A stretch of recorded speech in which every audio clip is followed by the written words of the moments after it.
ମଶାଣିର ପାଖ ବରଗଛ ଡାଳେ ଗୋଡ଼କୁ ଲମ୍ବେଇ ବସିଚି। ଲାଙ୍ଗୁଡ଼କୁ ତାର ଝୁଲେଇ ବୁଲେଇ ଗଭୀର ଘୁଙ୍ଗୁଡ଼ି ମାରୁଛି। ଦିନ ରାତି ତାର ନପଡ଼େ ଫରକ ସଭିଙ୍କୁ ଡରାଇ ରଖିଛି। ଶ୍ମଶାନର ରାଜା ନିଜକୁ ଭାବିକି ଗର୍ବ ପଙ୍କେ ବୁଡ଼ି ରହିଛି। କାଳିଆ ବହଳି ଟାଙ୍କେ ପିଇ ଦେଇ ହଲି ହଲି ତାର ଯାଉଛି।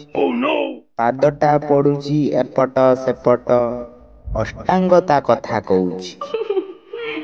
ଆଖିକୁ ଦଳୁଛି କୁଣ୍ଡେଇ ହେଉଛି, ସିଧାଟା ଓଲଟା ଦିଶୁଛି।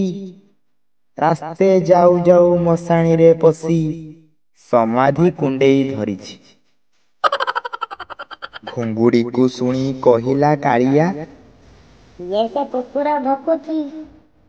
ଚୋରି ମୁଁ କରିନି, ତା ଘରେ ପଶିନି, ତକିଆ କୁଣ୍ଢେଇ ଶୋଇଛି।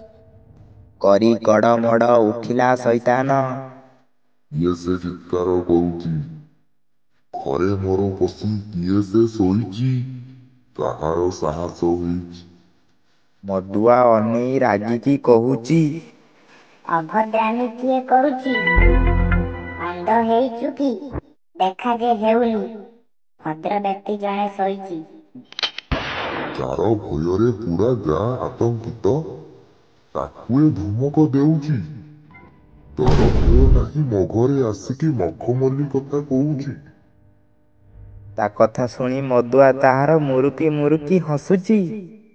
ଭାବୁଛି କୁଣ୍ଢେଇ ଧରିଛି ତକିଆ, ତା ସାଥେ ମଦକୁ ପିଉଛି।